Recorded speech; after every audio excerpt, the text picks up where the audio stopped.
So some concept-specific micro-strategies. I want to check how we're doing on time here. Item 6 in the outline. Same approach as fundamentals. I'm always referencing the fundamentals. But they're, different things that when you're in the micro stage with the literature, I think it's really important to focus in on. When I judge, I talk about these things most often. That's why they're on here. Articulation, enunciation. Are all of the kids using the same syllable and the same strength of syllable? Are some using T and some using D? Are some using D and some using do? Because it sounds different. And so, focusing in on that element when you're in the micro, I think, both in the etudes and in the literature, very, very important for the overall clarity that you're going to get in your final product. Style, note length, and shape. For those of you that were in with the balloons yesterday, are some people doing this,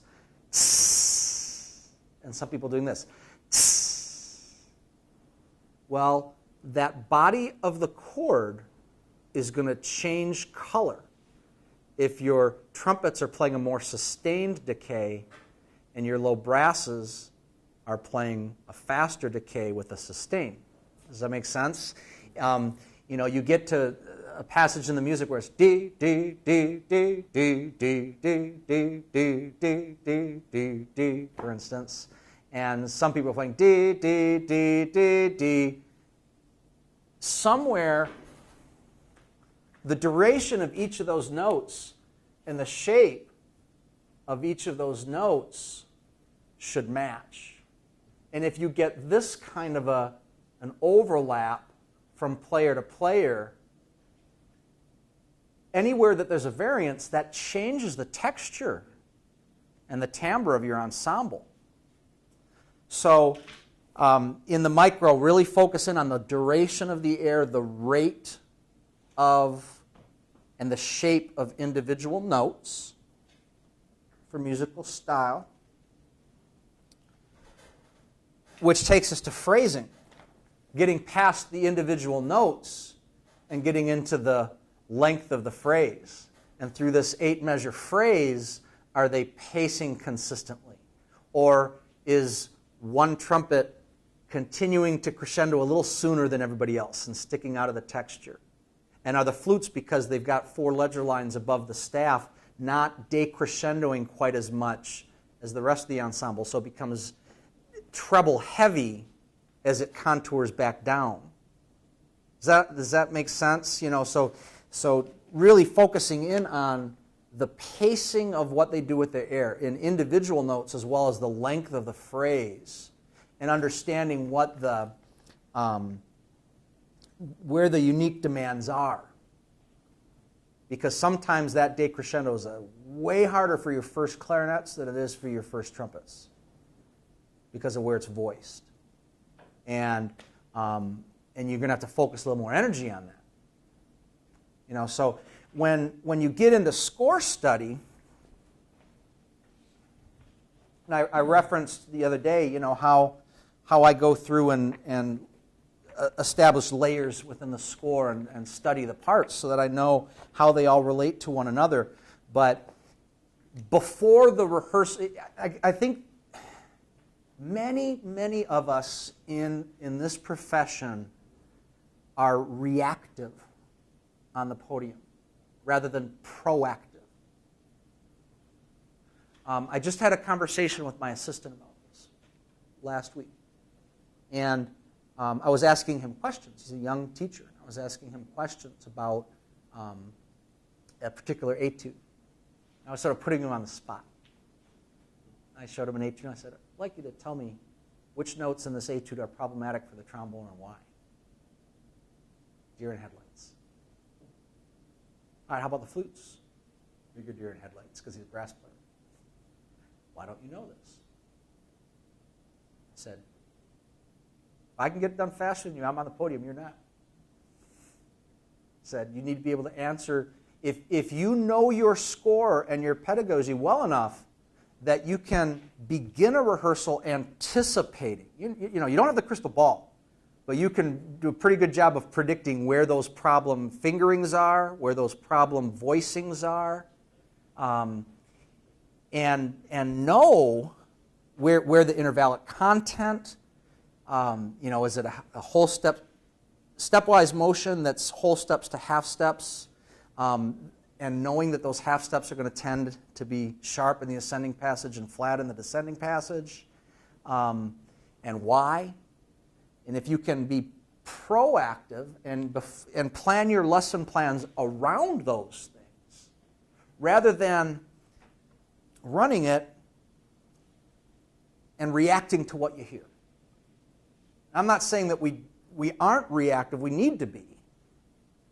But I think that the more we can, as directors, be proactive within our rehearsals, the more efficient, obviously, everything's going to become. Right? And which is what really, again, this is all about.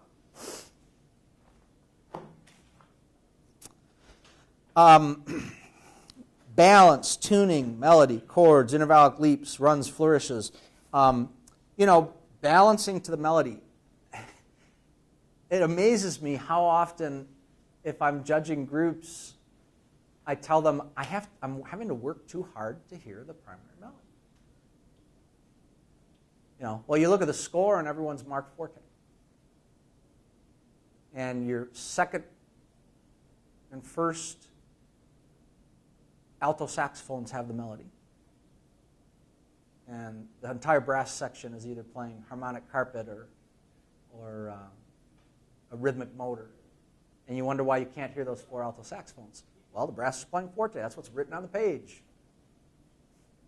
Well, we have to make decisions then as the conductors to, you know what, guys, bring this down so that we can hear this, and identifying it. I think our students should always know, you should be able to stop anywhere in a piece of music and say to Susie Flute, just arbitrarily stop and measure 80.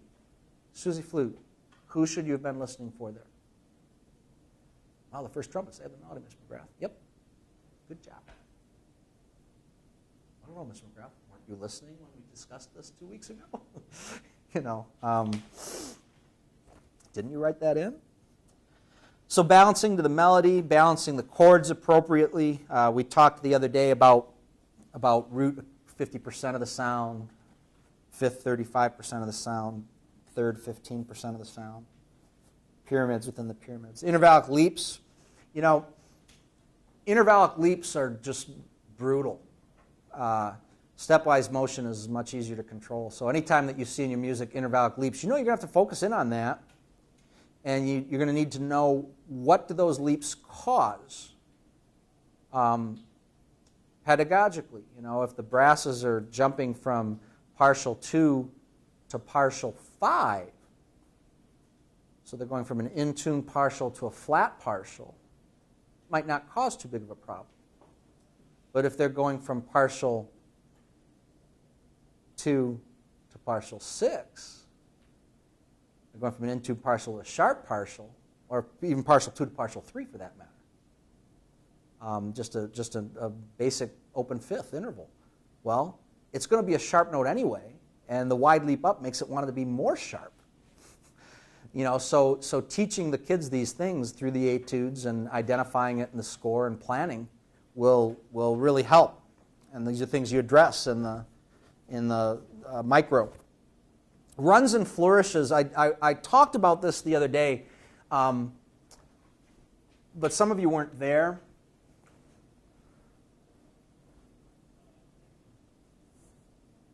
Let's say that this is some brutal 16th note passage in your woodwinds. And here are the places that pitch is the biggest concern. Every time that it changes direction, The top and the bottom note, that's what the ear hears. It'll hear clarity of timing and resonance on the notes that fall between. But if you can make this note and this note and this note and this note and this note perfectly in tune within the sections along with the clarity, it's going to pop out. It's going to really, really be a special thing. So I'll go ba-da-da-da-da, sing it, play it, tune it. Ba-da-da-da-da-da, ba-da-da-da-da-da. You're just going to go flat on that descending line. No, come on, flutes, think up. Ba-da-da-da-da-da. There you go. Hear it? Yeah. Ba-da-da-da-da-da-da-da-da-da. And so on and so forth. So the tops and the bottom notes in runs and flourishes are typically the problematic notes. Timing and pulse. I think that as a wind player, a greater percentage of timing issues are caused by the breath than we tend to acknowledge. For instance, upbeat entrances coming in off of a rest. So let's say you're counting 1, 2, 3, 4, and I teach my kids to not 1, 2, 3, 4, take that quick breath. I always teach them to breathe on 4. 1, 2, 3, and take that full beat and establish tempo in the inhale, and then the exhale can be much, much better controlled. Obviously there are technical things. A lot of times, looking at those types of things, if you've got your clarinets trying to navigate a difficult passage, it's a matter of slowing it down, going down individual by individual, and Susie may be really having trouble just with this, just getting both fingers down at the same time. She's not going to realize that at quarter note at 144 playing 16th notes. But you slow it down so that it's maybe an 8th note at 144, and all of a sudden it becomes very apparent. There's the problem. Your third finger is hitting sooner than your second finger, or vice versa, or whatever. You sometimes you have to slow things down in the micro, even though you're bumping tempos closer to performance tempo. Sometimes you have to really slow it down and identify for each kid what's causing the clarity issues. Where are the difficult fingerings for you? And every person's a little bit different. So those are just some suggestions, some things to concentrate on and focus on. Any questions on any of this so far? We're almost done. The transition back to the macro then. Students need to develop comfort with the concert flow. So what I mean by that is this. I mentioned earlier that the return to the macro would happen pretty quickly in terms of the piece. But now they have to understand the program. So the last 2 weeks, if you're getting into week 9 and 10, or 8 and 9, we'll say 9 and 10, this is going to look a lot different. Because now it's going to be March, Hammersmith, Lauds. Now, on Monday. Then maybe Tuesday, and now it'll still have maybe measures. I'm not saying I'm going to do the whole piece, but I'm going to rehearse a segment of the March, and then a segment of Hammersmith, and then a segment of Lauds, because that's the program order. And then maybe the next day, maybe the March was really good on Monday, or I'm expecting it to be, or I gave it a little extra time. So then maybe the next day I start Hammersmith, Lauds, and that's all. And then the next day it's Lauds, March, Hammersmith. But I like to, in the last few weeks in the return to the macro, I really try to make them comfortable with the navigation of physically and stylistically and mentally being prepared for that transition from this piece to this piece. That was daunting this last December as we were preparing for Midwest, because we had 11 pieces that we were balancing. And so, you know, I'd had 90-minute block, and then I had a lot of after-school rehearsals those last couple of weeks. And so we might rehearse the first 6 pieces on Monday between those 3 hours. And then on Tuesday, we'd start with piece 4 and go through piece 9. And just try to develop that understanding of going from the third movement of Tridico to Eric Whitacre's Seal Lullaby. I mean, what a difference in, they're playing the loudest C concert ever written at the end of Tridico, and then they're expected to come in with very little time in between on. That takes time to develop in that return to the macro, because otherwise you get, So it really, I think it behooves you as you return back to the macro to consider the pacing of the program, whatever that might be. And I put in here, don't entirely abandon the micro. Even those last couple of weeks, there's still those little details that you want to try to get to, but there might just be one bullet point, on the micro. I'm going to do a lot of macro work, but boy, that chord is still so out of tune. I'm not giving up on that chord yet, kind of thing.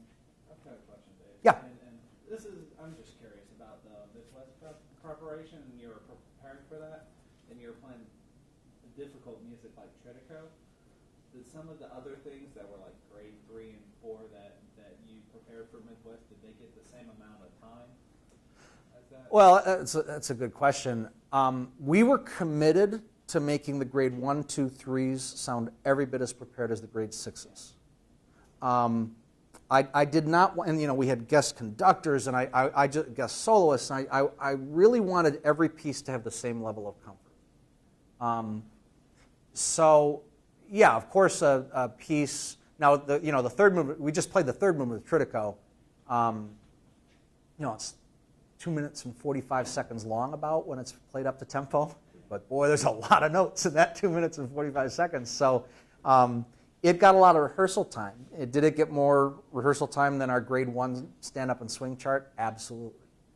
But we still made sure that we gave the grade 1 through 3 stuff the same care that we owed it to those composers, and we owed it to the middle school directors who came to our concert to hear that piece.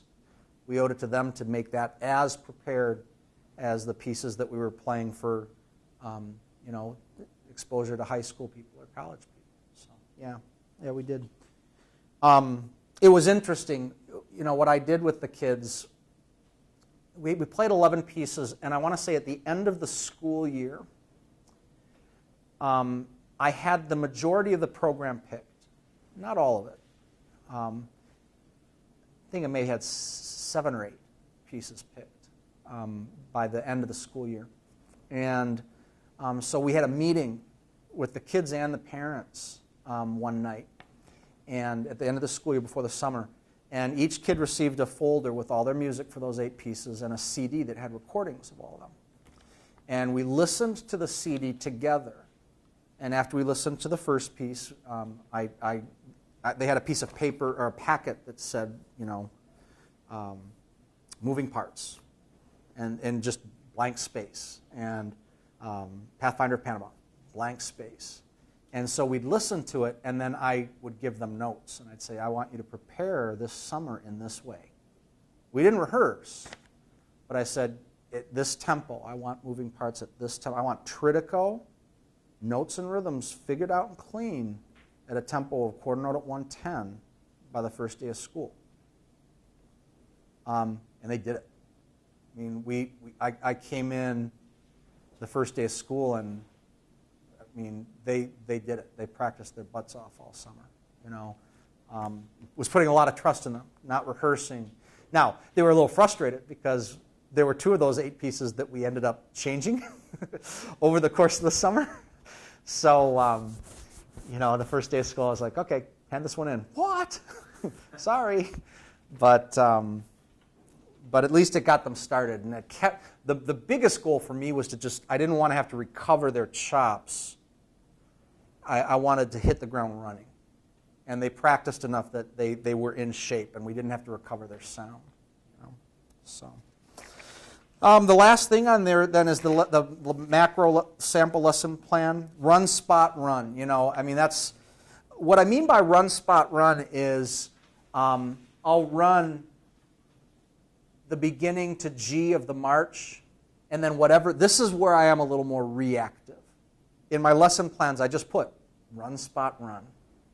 And I'll run from the beginning to G, and then whatever bothered me the most in that run, I'll spot it and tinker with it a little bit, and then run it again. It's just about getting them comfortable. It's mostly macro now. It's mostly literature. And the micro becomes in this part of the bow tie, becomes just about little reactive spots. So that's pretty much it. Just it's what we all do. It's just a real detailed way of thinking about it. Yes. I have a question for you. Rehearsal and some really great ideas and how to organize this and do this. I know I've had it happen with me before, and I'm just curious if it's happened to you or what you would do. Have you ever had an experience where in rehearsal, when you're working on things at the bigger level, if you get too close to that performance time, where the music might appear to be becoming stagnant to the kids? In other words, new things start coming up that you didn't have happen before. And if so, if you've ever had anything like that happen where the music becomes stagnant, what have you done to get around that or try to? It probably depends on where you are in the school year and how long you've been working on the literature and whatnot. That was a concern for us. We opened our Midwest concert with Ron Nelson's Lauds, and we had played it at Festival the previous year. That was the one piece that we repeated.